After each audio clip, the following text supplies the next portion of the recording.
Eh, Decíamos de broma en el 81 cuando empezamos a impulsar la industria que todo iba a traer chips, excepto los Ok. sombreros de charro. Siento el 6 de enero de 1995 a tratar de entender el impacto en la industria de cómputo y vi que nuestros modelos estaban en dólares. Ajá. Si te viene el boom de los .com que mencionaste, iba a tener repercusiones muy importantes en todos los sistemas públicos y privados que existían A y, nivel y mundial. a nivel a todos con un propósito común que permite la innovación, que la gente toma decisiones y se equivoque rápidamente, que vaya innovando.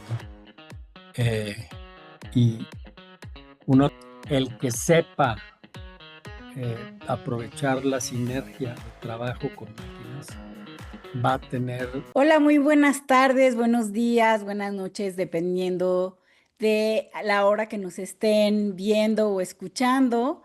Estoy muy contenta el día de hoy por entrevistar a una persona que conozco hace algunos años y que lo admiro muchísimo. Es una referencia para todo el mercado de tecnologías de información y negocios. Y me acompaña esta vez el doctor Ricardo Cermeño González. Muchas gracias, Ricardo, por estar aquí. Gracias, Mara. Muy contento de platicar contigo.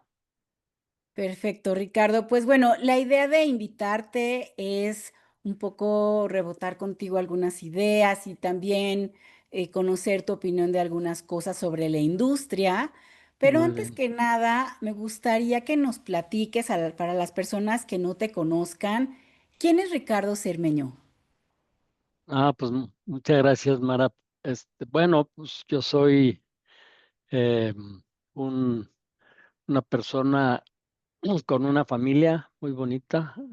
Tengo una esposa y tres hijos, más o menos de la edad de los tuyos, porque yo empecé a tener hijos ya grande. Mi primer hijo lo tuve a los 42 años.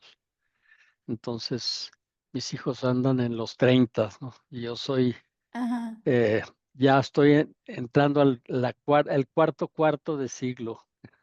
Muy bien, muy bien. 7-5 a las semanas pasadas. Y muy contento de haber desarrollado una empresa que cumple 36 años con el apoyo de jóvenes como tú a lo largo de todos estos décadas ya. Una empresa que se dedica al análisis del mercado de tecnologías de información y comunicaciones en México y a entender el avance de la transformación digital en el país. Eh, Llegué aquí después de haber sido funcionario público en la Secretaría, lo que es hoy Secretaría de Economía, impulsando la industria de cómputo electrónica y telecomunicaciones en los 80, en una época donde el país estaba muy convulsionado por crisis de deuda, de caídas de precios de petróleo, que cerró la economía y aprovechamos el cierre de la economía para impulsar esta industria y todo lo que ves en Guadalajara empezó allí, que se ha Ujú. convertido en un clúster de electrónica. Era parte de la visión que teníamos en el 81, donde muy poca gente conocía de computadoras y nos dejaron jugar, ¿no? Y Ajá. llegué ahí después de haber hecho el doctorado en política tecnológica. Mi Ok. tesis es sobre la industria de los robots, el desarrollo y difusión de los robots industriales. Termino eso en el 80 y en Inglaterra en esa época, no creerán esto, del 77 a esos años, el tema de la revolución microelectrónica y de los robots estaba en auge. Ok. Eh, Decíamos de broma en el 81 cuando empezamos a impulsar la industria que todo iba a traer chips, Ok. excepto los sombreros de charro. Ok. No hablábamos de internet, pero sí de chips, de todo iba a estar con chips y ahora me da gusto ver que el gobierno actual trae el tema de semiconductores eh, como promoción, aunque nuestra visión después de 8 años de estar impulsando esto era impulsar el diseño de semiconductores más que la fabricación. Y para tener éxito necesitas impulsar la creatividad de muchos innovadores que generen soluciones que se puedan ir al chip. No es la fabricación per se, sino las soluciones, ¿no? Que es el IoT. El, en el 81 hablamos, todo va a traer chip, hoy se habla del Internet de las cosas, ¿no? Claro, Sí, qué padre. Y como ves. pensamos que es algo súper nuevo y bueno, nuevo relativamente, ¿no? Sí, sí, sí Dependiendo. es muy nuevo el auge y la realidad. Claro, claro. Fíjate, déjame una diferencia. Cuando yo estaba haciendo mi tesis doctoral, empecé a analizar los reportes, las conferencias de robótica.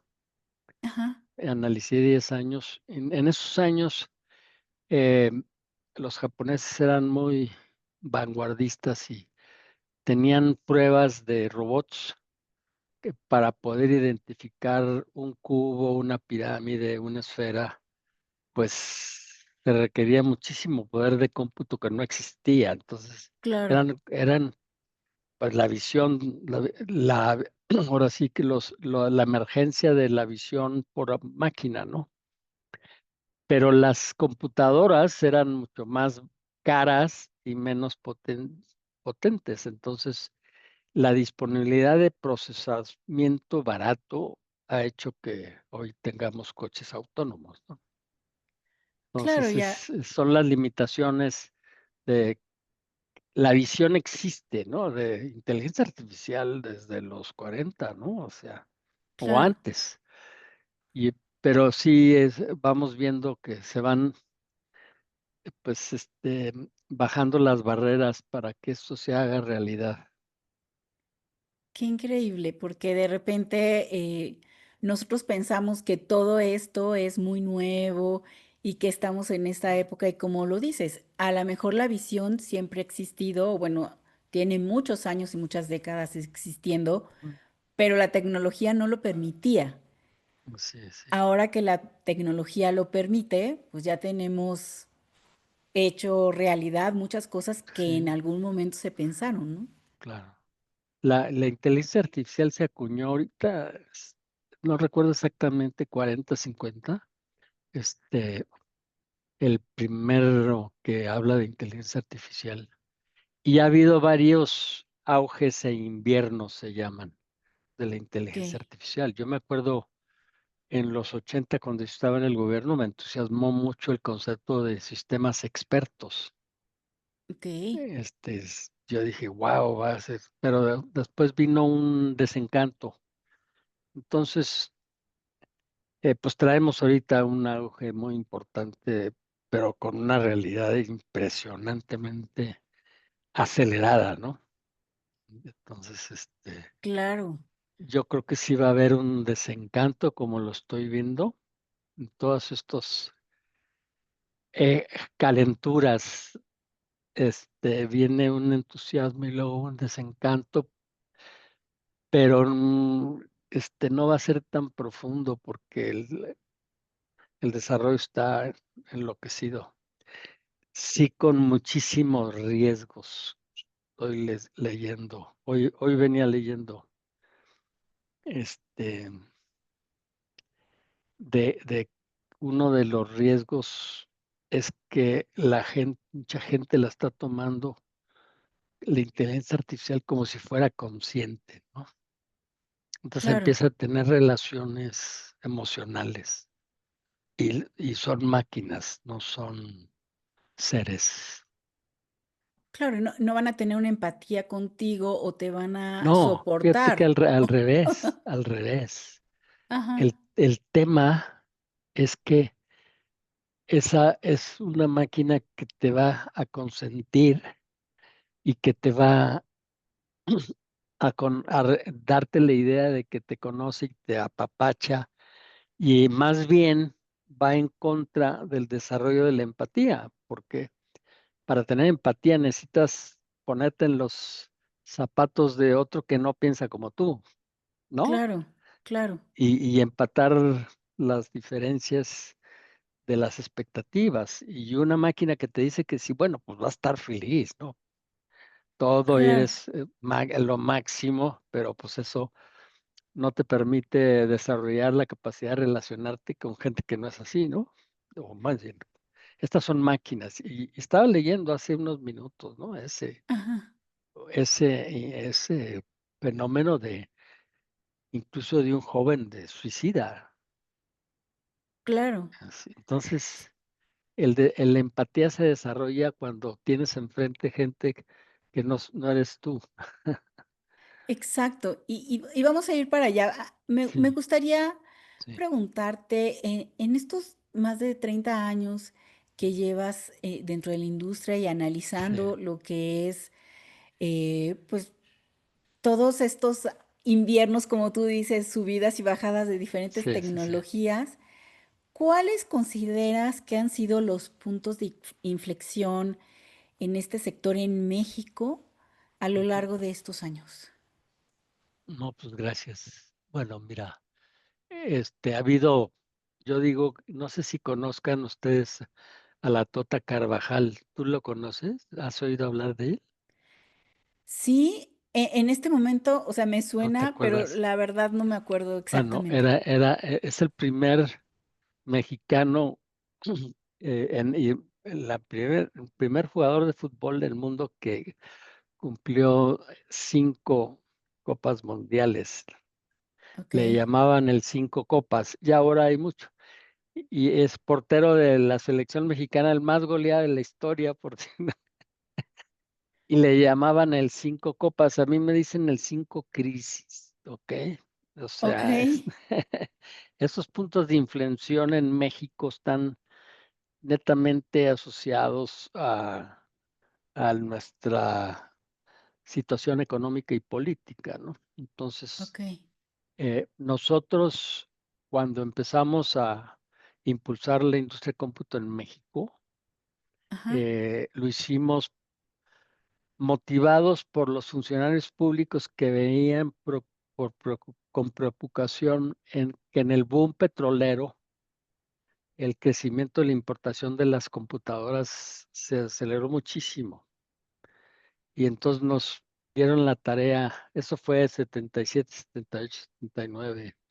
Yo llego, yo no disfruto del boom petrolero, yo estaba en Inglaterra, llego a trabajar en el 81 a Secretaría de Patrimonio y Fomento Industrial, y nos habían encargado, primero a mi colega José Barman, mi amigo, ujú, tratar de entender qué hacer con este incremento de importación en México. Y en el 81, junio del 81, viene una crisis de precios de petróleo y ujú, de la deuda externa que truena fenomenal en el 82. Bueno, en el 81, con la crisis de la deuda externa, se cierran las fronteras. Hoy venía escuchando que ujú. se acaba. Una cosa son los aranceles y otra cosa es el solicitar permiso de importación. Ok, Entonces, hoy se declaró permiso que no puedes importar zapatos, ¿no? ujú, ujú. No, entonces un arancel alto es una barrera, pero un permiso es muchísimo más. Claro, es un Entonces, bloqueo total. mm, aprovechamos que se había establecido el permiso de importación a computadoras para decirle, fíjate, los empresarios IBM, los grandes Hewlett Packard estaban importando sus grandes máquinas, pero había las primeras microcomputadoras emergiendo, Ujú, Apple y Radio Shack de la Tandy Corporation. Estaba siendo importada por jóvenes entusiastas de las primeras microcomputadoras, y de repente me contaba un empresario, híjole, yo estaba desayunando y veo que se va a necesitar permiso de importación. Entonces le cambias de la noche a la mañana, es un punto de inflexión, no tecnológico, porque muchos de los le llamadas discontinuidades Ujú. que retan los negocios, este, pueden ser demográficos, económicos, guerras, pandemias, ¿no? Y cambios Ajá. regulatorios. Y nosotros nos pusimos a decirle, bueno, si quieres importar, tráete un proyecto de inversión en México, generación de contenido nacional, de exportaciones y desarrollo tecnológico. Ok. Entonces, empezamos a negociar con toda la industria y en el, casualmente, cuando sacamos nuestro programa de fomento a la industria de cómputo en el, creo que 21 de agosto de 1981 o 19 de agosto, sale la IBM PC. Ok. Y IBM había ignorado la microcomputadora como ignoró el líder de las minis Digital Equipment, considerando los juguetes. Entonces la había ignorado, pero ya para el 81, viendo el auge que traía Apple y Radio Shack, ellos empiezan como mediados de los 70, este, eh, decide establecer una unidad de negocio aparte, ¿no?, de la IBM, porque el IBM, pues, organizaciones grandotas, burocráticas, entonces establece una unidad de negocio y una decisión clave fue en esta unidad de negocio establecer una computadora personal con una arquitectura abierta Ok. y deciden negociar con Intel, el procesador, y con Microsoft, el sistema operativo, el DOS. Entonces, ese concepto de arquitectura abierta hace que empezaran a surgir los clones. Entonces, ahorita tenemos dos trayectorias todavía. Una muy cerrada, Apple. En Apple es un diseño cerrado, todo es Apple, este, excepto las aplicaciones que han sido muy exitosas. Y por otro lado tienes a Google con Android, más abierto, ¿no? Claro. Entonces, estas dos trayectorias continúan siendo súper importantes para entender el desarrollo de la industria. Entonces viene el boom de las PCs en los 80 con el mercado cerrado. Hay muchas empresas mexicanas que yo les llamo estrellas fugaces. Aprovecharon que les dimos programas de fomento y crecieron, pero no tenían muchas de ellas, excepto Printaform, una capacidad empresarial eh, que los mantuviera en un. Y cuando se abre la frontera en el 90-91, empieza a llegar más la competencia de computadoras internacionales. ¿Ok? Entonces, digamos, es el boom de la PC, es que los 90 se fortalece con mayor apertura y entrada de empresas de mucha competencia, ¿no? Este, viene la crisis del 95. Bueno, Ujú. me brinqué la del 82, pero te lo dije de pasada, ¿no? Este, em, en el 89 hubo algo, pero la fenomenal fue del 94-95, que se cae el mercado terriblemente. No sé si tú estabas en Select, cuando el peso se devalúa tanto. Yo me siento el 6 de enero de 1995 a tratar de entender el impacto en la industria de cómputo y vi que nuestros modelos estaban en dólares. Ajá. Si te acuerdas de la tabla TIC, que es el modelo de Sí, todo el mercado de tecnologías de información y comunicación, estaba en dólares. Error. claro. Lo que hice fue convertirla a pesos y con una regla de tres tan sencilla, es decir, este mercado se va a caer 35%, la industria no nos creyeron, nos criticaron, pues porque no hacen la tarea aritmética, hacer una Claro. devaluación del más del 100%, los precios las PC se fueron a las alturas, entonces sí hubo una caída muy importante. Y con esa crisis, cuando ya empieza a levantarse, empieza a entrar pues internet, los primeros claro. correos electrónicos. Por cierto, en el gobierno, en el Ajá, 83, 80 y, no, sí, en el 84, 85, yo eh, empecé a usar correo electrónico con un pionero del desarrollo de Groupware mexicano, Juan Ludlow y Raúl eh, Medina Mora, desarrollaron el coordinador, que era un software de Groupware, pero ok. en una red de correo electrónico cerrada, ¿no? Sí, sí, Y empecé una a usar, intranet.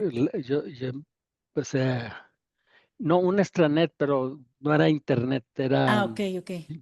este, el coordinador, que en una cena que tuve con Bill Gates, cuando estaba ahí en el gobierno, Ujú, lo llamó Naziware, ok, porque era un software para trabajar en equipo y comprometer cuando usabas Mara, ¿qué te parece si te comprometes a tener este proyecto a esta fecha?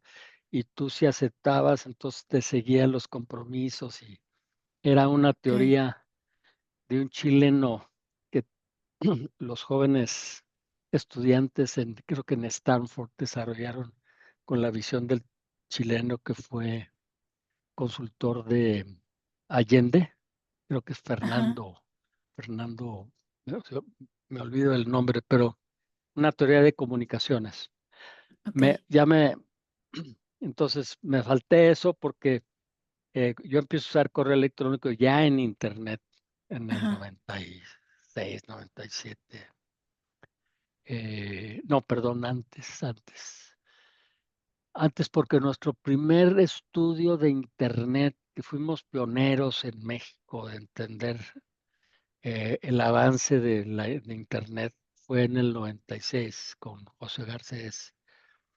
Eh, en el- sí, Como estaba saliendo, estábamos en crisis, un empresario que llegó a Select con un Lincoln que lo vimos desde mi oficina, que ajá, él vendía shampoo y se le había caído el negocio, quería entrar a internet y fue el primero que nos financió un estudio de internet y fuimos incluso a California con él, Pepe y yo, y el estudio, pues padrísimo, porque nos sí, dio como es nuestro negocio. Los clientes nos ayudan a movernos a las nuevas cosas. claro, Y afortunadamente le dijimos que no invirtiera, porque el Internet, había en esa época un ejército de Internet Service Providers. No sé claro, si tocó los ISPs, empresas chiquititas, todo el mundo estaba ofreciendo sí. internet y, Yo y llegué en el dos sí, mil. en el Yo 2000. llegué en el 2000. Ok, no, te estoy hablando del 96, nuestro primer estudio de internet, de cuántos usuarios hay en México. El INEGI y la COFETEL usaban Sí, nuestras cifras y la OCDE y todo eso, ¿sí? Y le dijimos, no, esto va a ser un negocio de los operadores de telecomunicaciones, no te metas, ¿no? claro, Y lo dije eso en una conferencia llena de Internet Service Providers, empresas jóvenes. sí, No me quisieron, ¿verdad? No me quisieron, claro, pero eso vino bien, eso es un auge súper padre. sí, Sabes que el TEC de Monterrey y la UNAM, que fueron los que trajeron Internet a México finales de los 80, no, de los 70, ¿no? En los 80, y que lo usaron por muchos años como un negocio, eh, como una prerrogativa de la National Science Foundation de Estados Unidos. Este, Cuando vieron el auge, deciden impulsar a los ISPs de negocios, ¿no? Porque ajá, ellos, pues, no era negocio. Y con ese apoyo, incluso el NIC, el que establece las direcciones surgió en el TEC. Entonces empiezan a surgir estos Internet Service Providers y poco a poco fueron pues viendo una competencia. Telmex no quería entrar, pero poco a poco fue entrando. Y bueno, pues, viene el boom de los .com que mencionaste hace Ajá, rato, ajá. a finales de los 90, eh, que se hace, hay sinergia de las ERPs y sobre todo por el Y2K. ¿A ti te tocó eso? El año, la crisis del año 2000. Sí, bueno, yo estaba en IBM en esa, Ah, sí, ok. exactamente en esa transición y después, unos meses después, entré a Select Ah, ¿estuviste en, con Javier Alarto? No. ¿En qué estabas en IBM? no, en IBM yo estaba en Customer Fulfillment. Estaba yo como, Ok, muy bien. Sí, como, apoyo al como en cliente. la parte de ventas y cliente, Muy así bien. es. Oye, Pero sí nos entonces, tocó hacer guardias, ¿no? A todos. sí, En ese fin de año, ¿no? Todo el mundo teníamos que estar ahí ándale. como con mucha expectativa de qué iba a pasar. Bueno, se estuvieron preparando las organizaciones públicas y privadas 3 años antes Sí. del cambio de fecha. Para los que no conocen de esto, la teoría era que muchos de los sistemas que se habían desarrollado con limitaciones de memoria, usaban el año con 2 cifras nada más. Ajá, ajá. Entonces, cuando ibas a cambiar al año 2000, 1999 era el 99, se iba al 00 y que eso iba a tener repercusiones muy importantes en todos los sistemas públicos y privados que existían A nivel mundial. a nivel mundial Exacto. muchísimas iniciativas para pasar en la crisis del año 2000, gobiernos enteros. Yo fui a Los Pinos porque se anunció un gran programa. Todos los gobiernos metieron programas y las empresas y ahí hace sinergia esto con el emergencia de las RPs, Ujú. RP SAP y Oracle y todos. Que Y habían muchísimas antes, ¿no? En ese sí, en el tiempo. yo creo que nuestras cifras más altas de crecimiento del mercado se dan en el 97, 98. Ajá.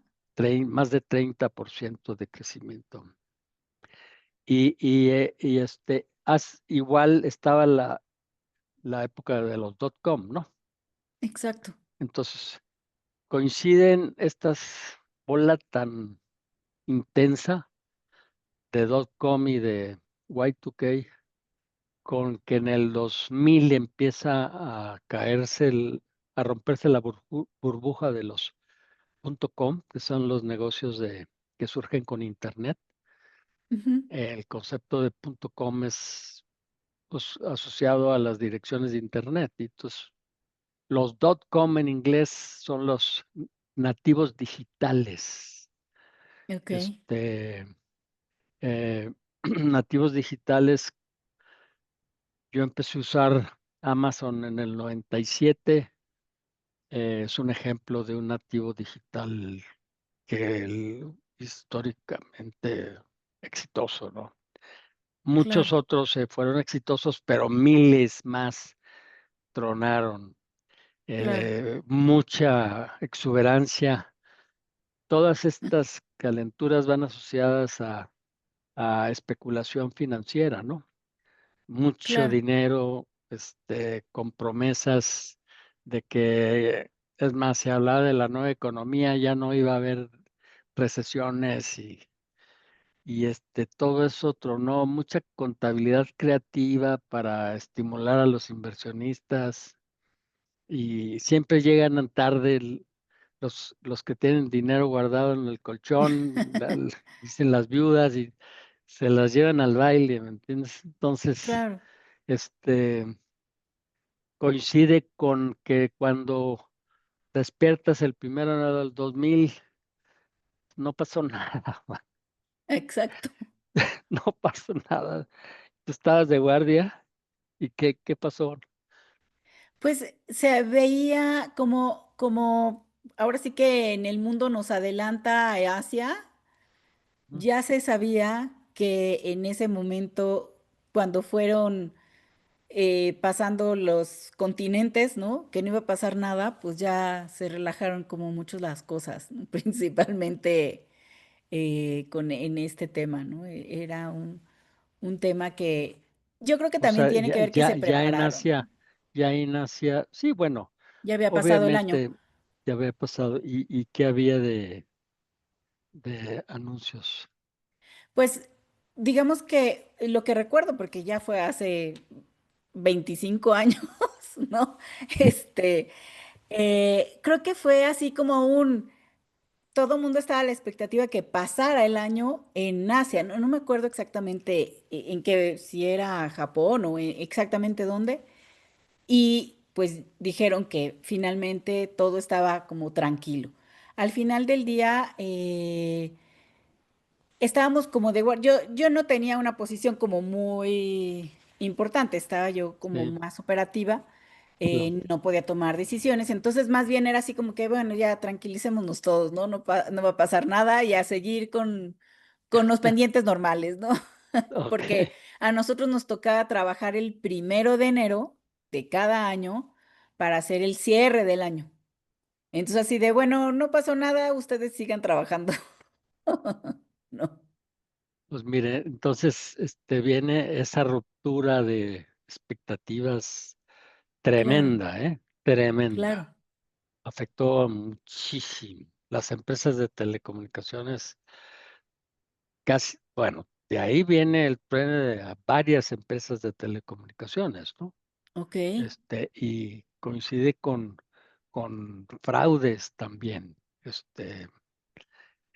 MCI, bueno, no me acuerdo qué empresas de telecomunicaciones, pero no, era otra empresa que trae problemas de fraude financiero, pues, de contabilidades erróneas. Incluso existía un auditor, Andersen Consulting, Ajá, del, ajá. antes de esa crisis sale Accenture y se libran de haber sido, pues Andersen desaparece por esa crisis, por contabilidades fraudulentas, ¿no? Reportes Claro, fraudulentos a la bolsa. Y entonces de ahí viene Sarbanes-Oxley, que es regulación de gobierno corporativo en Estados Unidos y que también existe en México, para poder, pues, asegurar, proteger los intereses de los inversionistas, ¿no? claro. Entonces, ahí tienes una ruptura. em, yo me entusiasmé mucho a finales de los 90 eh, con Internet, ¿no? Muchísimo y sigo entusiasmado, ¿eh? Ajá. Y planteé, voy a presumir un poco de un reporte Sí. que acabo de publicar, 3 partes. Se llama Debemos regular y fomentar el ecosistema digital, no solo telecom, tratando de dar mi opinión sobre las iniciativas de telecomunicaciones de este gobierno. Ok.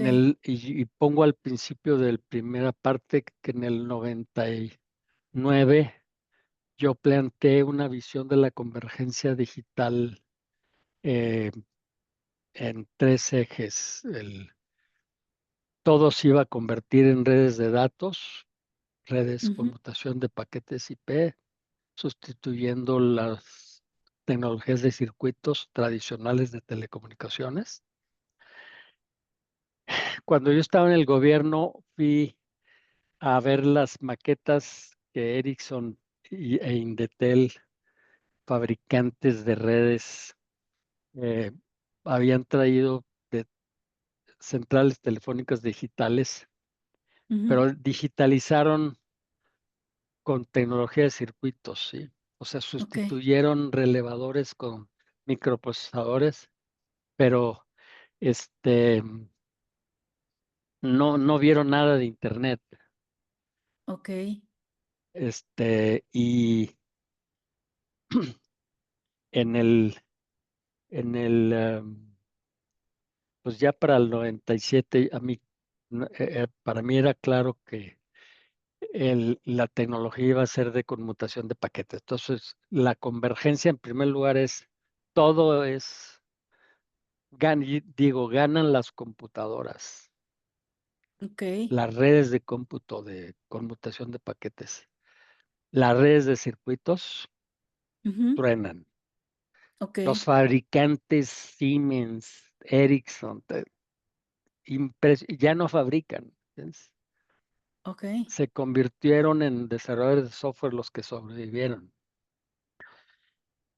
Todo esto viene, no sé si está bien que platiquemos porque No, no, está súper interesante, la verdad. fíjate que el auge de Internet viene porque en principios de los 60, el ejército americano establece un proyecto que se llama DARPA de la defensa. Este, ahorita no me acuerdo qué es DARPA, ¿no? Pero del Departamento del Defensa, plantea el problema de las redes de circuitos que son las redes tradicionales de telecomunicaciones, donde tú, si estás en China y hablas a México, hay un caminito Ujú, para establecer la comunicación. Entonces dicen, a ver, ¿qué pasa si el presidente de Estados Unidos está en la costa oeste y hay un ataque nuclear que rompe las telecomunicaciones en medio y no se puede comunicar con el resto del país, ¿no? ujú, Entonces le encargan a un neurólogo y a otros físicos y en la analogía del cerebro establecen las redes de conmutación de paquetes. ok, Es, a ver, el cerebro, si tú tienes un daño cerebral en una parte, las neuronas se reconectan. ujú, Entonces, la conmutación de paquetes digitalizas la información, la conviertes en paquetitos y envías paquetitos de información por varios caminos y se unen en el destino final. Ese es el concepto de claro, TCP/IP. ok, Entonces, eso es lo que predomina. Primer eje de la convergencia digital. La tecnología se convierte en datos IP. ¿Ok? Segundo eje, eh, cambian los modelos de negocios. O sea, sí, eh, se desarrollan nuevos, hay una disrupción de los modelos de negocio y pues parte de la desaparición de los operadores de telecomunicaciones es un ejemplo. Este, y me entusiasmé en el 97 con los primeros conceptos eh, se llamaban Internet Service Providers y luego se vienen los XS, Application Service Providers. claro, Y luego se habla de los X Service Providers. Entonces empieza a formar una columna vertebral de nuevos modelos de negocio que operan redes, servidores, software. ¿Ok? Entonces se empieza a hablar del Application Service Providers, que hoy es Software as a Service. así Y es, en el 97 yo digo, wow, esto va a ser la mera, mera crema del negocio futuro, los modelos que operan el ecosistema digital. No, claro, no, no hablé de ecosistema digital, pero sí de los nuevos modelos de la economía. Yo me equivoqué porque digo, los operadores de telecomunicaciones que tienen una cultura de operación van a ser los ganones, pero me equivoqué. Los claro, ganones fueron los de tecnología, porque los de Apple y Google son empresas de innovación que cultivan ecosistemas de partners para llegar al mercado y los operadores son muy burocráticos y poco ágiles y no tienen muy costumbre enfocados en, en su rollo y no tienen la cultura de partners, de desarrollo de asociados. ajá, Este, pero de ahí empecé a hablar de los nuevos modelos de negocio los modelos de la economía digital, ¿ok? Y el tercer eje, pues, es la convergencia de servicios. A mí ya no me gusta hablar de telecomunicaciones ni de cómputo, son tecnologías de información y comunicaciones, ¿no? O sea, todo es digital. Este, entonces, la videoconferencia que estamos disfrutando, ¿no? En el 97 ya empezaba Skype. Entonces yo digo, todo va a ser datos, todo van a ser datos, voz, video, este, fíjate, entonces en el 99 que planteo esa visión de la convergencia que está en este reporte que yo los invito a que entren a SelectNet, selectestrategia.net, a ver, se registren en SelectNet para ver estos reportes, son recientes. Me siento medio arrogante, pero estoy No, no, no, está presentando bien. láminas de 1999, donde Claro. estaba visualizando lo que venía. En el 2009, yo me enojo al ver que los operadores de telecomunicaciones en México y la Cofetel estaban impulsando el triple play. Yo dije, voz, telefonía, internet y TV. ¿Qué es Ajá, eso? ¿Qué es eso? Ese es tratar de ver el futuro como una extensión del pasado. La voz, la telefonía es ya obsoleta, ¿no? Ese, claro. ¿quién usa ahora del triple play? Que yo tengo dos operadores, uno de triple play. Tengo dos teléfonos que no se usan, ¿verdad? Claro. Es Sí, todo, todo todo es. hacer datos. Las consumidoras se están desconectando de los cables de contenido. Los chavos ya no ven tele.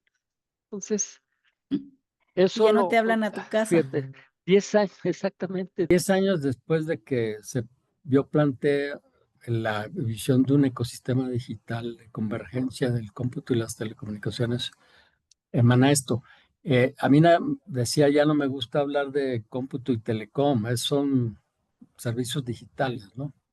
Eh, para nosotros TIC es el conglomerado del ecosistema, tecnologías de información y comunicaciones. Fíjate, y en esas épocas, en el 2001, en uno de los eventos anuales que teníamos, hice un análisis de la sensibilidad de la demanda al precio de servicios de aplicaciones por Internet, Ujú. Application Service Providers, y y eh, eh, la conclusión para llegar con aplicaciones vía Internet a las pequeñas y medianas empresas, que fue lo que me entusiasmó. En el 97 tengo otra lámina que digo, eh, el mundo ahorita está buscando la conectividad de las cadenas de valor Ajá. con lo que se llamaba RPs, Extended RPs, RPs extendidas. Entonces, el modelo era, yo automatizo la empresa grande, Ujú, ujú. luego empiezo A ir eh, más atrás. a digitalizar a los partners, a los proveedores, ¿sí? Y Ajá, yo ajá. digo, no, con Application Service Providers, tú vas a digitalizar a las empresas pequeñas y a las que no tienen recursos para invertir en las redes internas desde Internet, con Claro. servicios de software desde Internet, iban a empezar a automatizar su negocio. Me entusiasmó, entonces dice, a ver, ¿cuánto tendrían que pagar las micro, pequeñas empresas de una renta de software por Internet para que eso sea viable? Y hice con nuestro modelo de demanda, que conoces, Ujú, un ujú. análisis de la sensibilidad de la demanda al precio y nos encontramos, yo les dije en una conferencia, así vas a tener que vender tu renta cero, no hay dinero para que las Ujú. micro y pequeñas empresas renten software por internet. Entonces empecé a hablar de que lo que iba a financiar Ujú. el ecosistema no eran las empresas de tecnología, sino los bancos, el gobierno, ¿sí? Las grandes empresas. Mande, Y las las, grandes empresas. las grandes empresas van a financiar el ecosistema, no va a ser un ecosistema que se rente. ¿Me entiendes? Claro. ¿Tú usas WhatsApp? Sí. ¿Cuánto de esto es gratuito? Pues muchísimo. La mayoría es gratuito. A lo mejor habrá versiones que pagas, ¿no? Ah, claro, claro, sí hay. Yo uso, yo pago Pero por normalmente, la vida, seguramente la masividad es gratuita. sin duda, sin duda. Eh, lo que hace, bueno, y yo me entusiasmo con ese concepto y vienen cosas después interesantes. Eh, algo que también es un punto de inflexión Ujú. es la adopción súbita de celulares. ¿Qué Sí. fue lo que disparó el uso de celulares? Es una innovación Claro, lógica. Es el que llama paga y claro. y el prepago.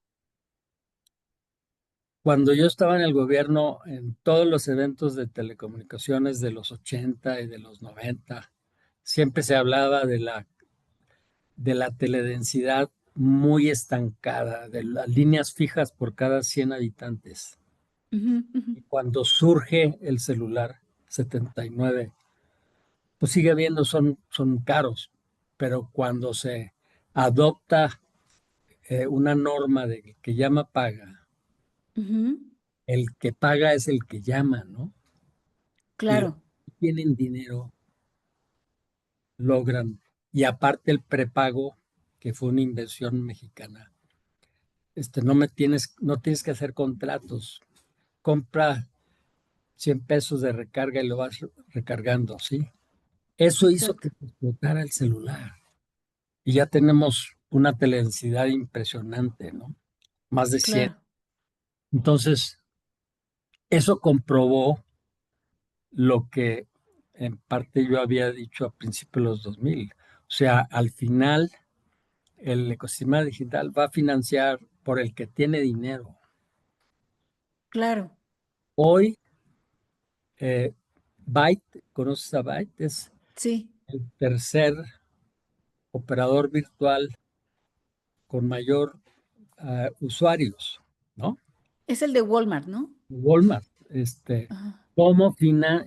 es un negocio de telecomunicaciones, no, es un negocio de comercio que hace sinergia con los datos, ¿no? Claro.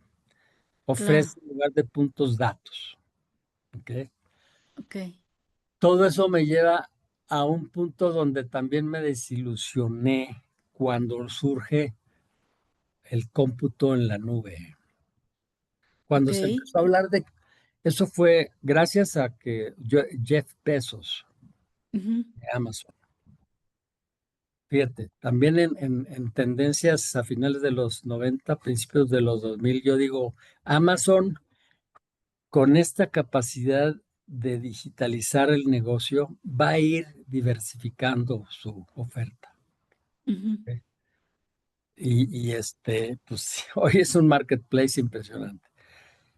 Jeff Bezos dice, voy a ofrecer lo que nosotros hemos aprendido de digitalización del negocio para ofrecerle con Amazon Web Services el cómputo en la nube.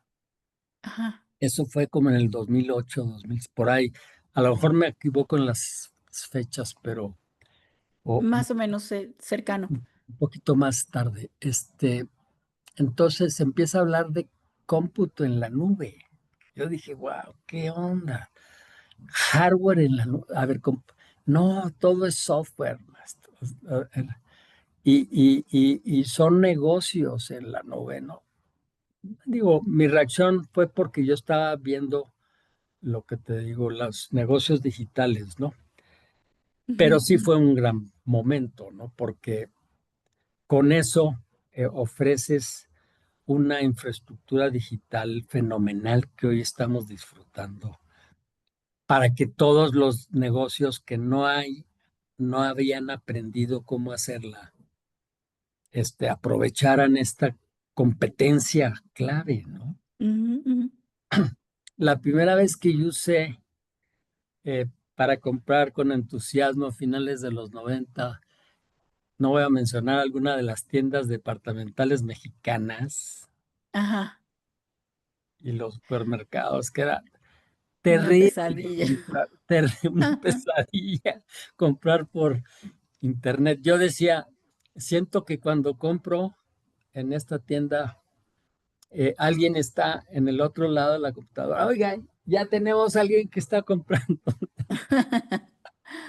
Pues a o, lo mejor, no sé, ¿sí? O los del súper, oye, ya, agárrate el taxista para que, o sea, para que te lo mande. entonces, toda esta infraestructura digital que desarrolló Amazon, que hoy tienen Microsoft y otros, que es no solamente es una una compra con poco sufrimiento, sino que es una eh, logística de dos vías. Claro, Llega en, en el momento en que se comprometen las cosas ajá, y si no te gusta, la regresas con la misma velocidad. ¿Me entiendes?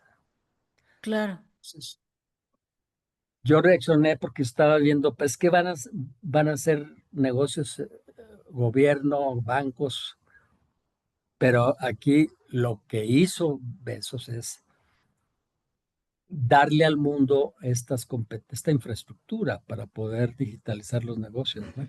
Entonces, ese es claro. un punto de inflexión súper importante. Yo estoy disfrutando con mi negocio yo intenté varias veces estar en la nube porque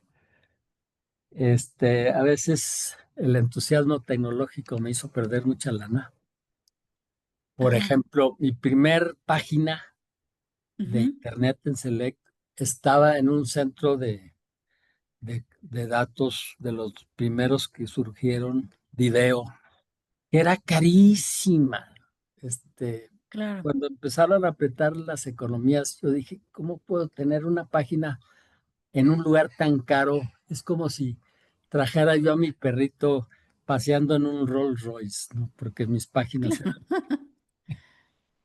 Y luego después, a finales de los 90, con los primeros Application Service Provider, no sé si te tocó, Portera fue una aplicación en Internet para gestión de proyectos carísima que yo le metí de lana y que nunca logramos usar.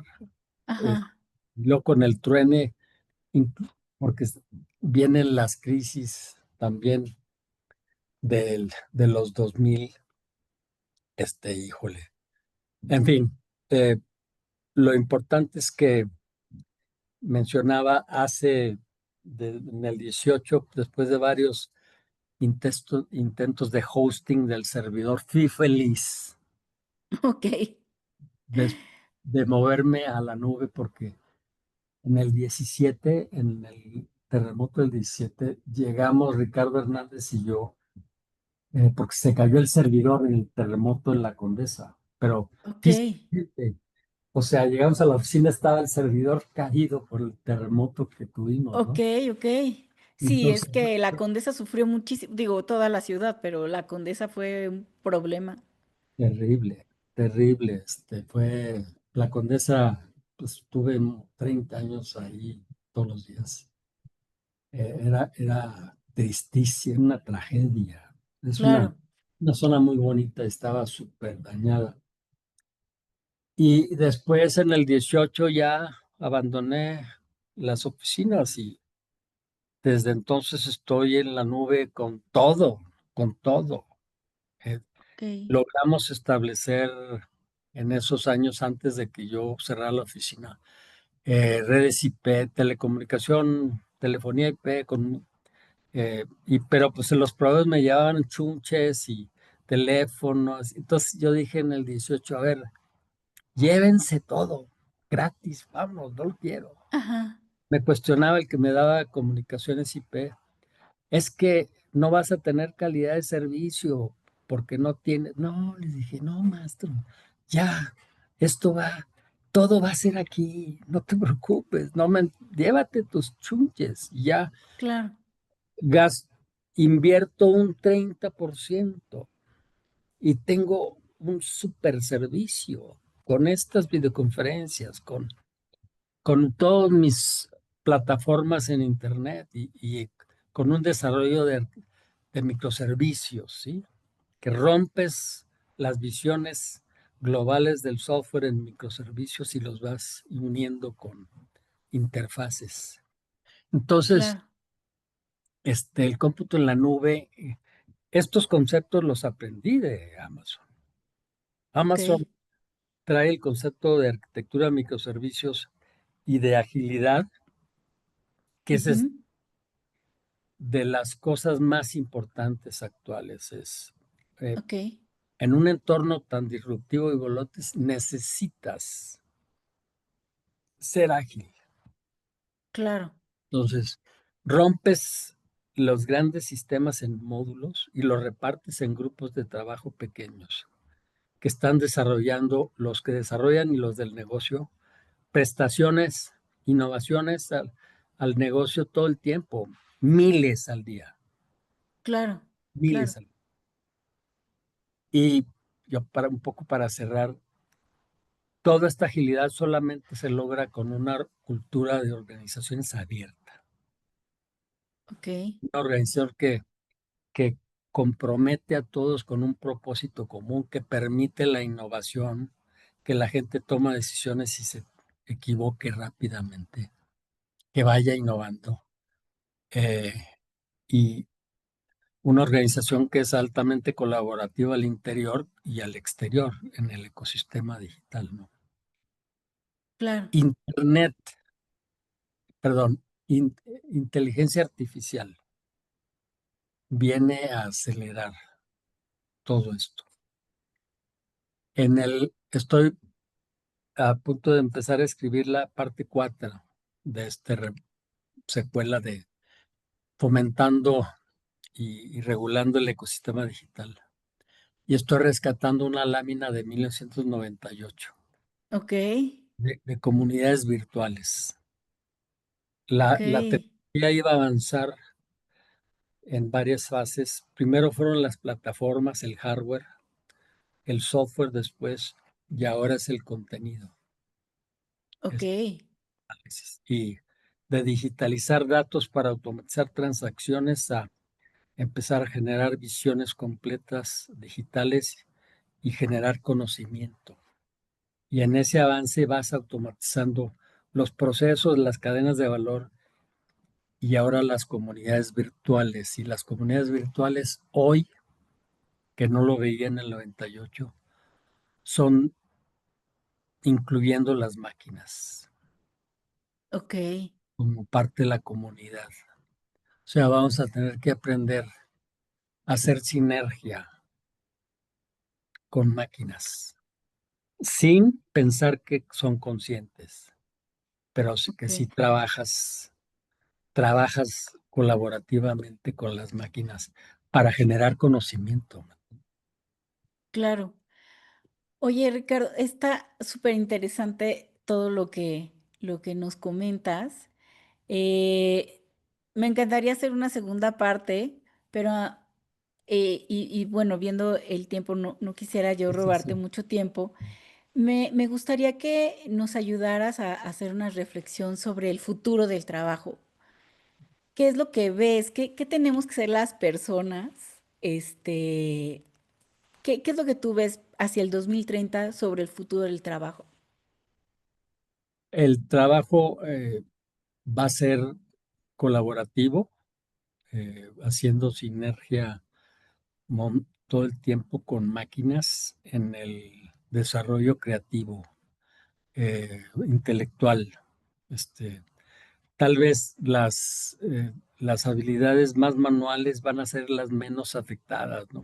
Aunque también están los robots, pero yo creo que la colaboración persona-máquina continua, muy estrecha, eh, sin lo que acabo de leer, pensar que son conscientes y que tienen emociones, ¿no? Que son más bien colegas autómatas que te permiten extraer, eh, clasificar, sintetizar y generar información. Claro, Y, muy importante, pensar que son conscientes sin pensar que tú te puedes quedar sin generar. O sea, claro, tú tienes que estar generando continuamente tus hipótesis, porque si no se da el fenómeno que ya estamos viendo, ¿no? Los impactos, el debilitamiento de la capacidad cognitiva de las personas, que en lugar de estar aprovechando estas herramientas, eh, eh, dependen de ellas, ¿no? Entonces, claro, tú tienes que estar generando tus propios hipótesis y tus análisis y rebotando con las máquinas, las ideas, pero no dependiendo de ellas. Ese es ok, el gran riesgo, el que pienses que son conscientes y que tienen emociones y que tú eh, te eches a dormir. Entonces, el que sepa aprovechar la sinergia de trabajo con máquinas va a tener un desarrollo fenomenal y el que no va a estar súper limitado. Entonces, podemos tener el ensanchamiento de brechas sociales que ya son demasiado profundas y una polarización terrible, porque lo que pensábamos en los 90 de que Internet te iba a ayudar a satisfacer necesidades diferentes, está teniendo un impacto contrario. Nos está polarizando porque nos empieza a comunicar con los que piensan igual que nosotros y a polarizar la sociedad, ¿no? Fortalece las barreras y el pensamiento único, ¿no? Entonces, claro.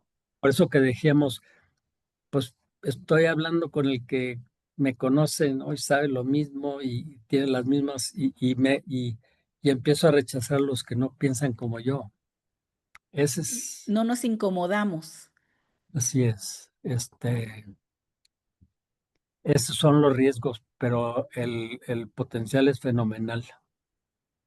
El Ok, potencial es fenomenal para el trabajo. Lo que se dice, ¿no?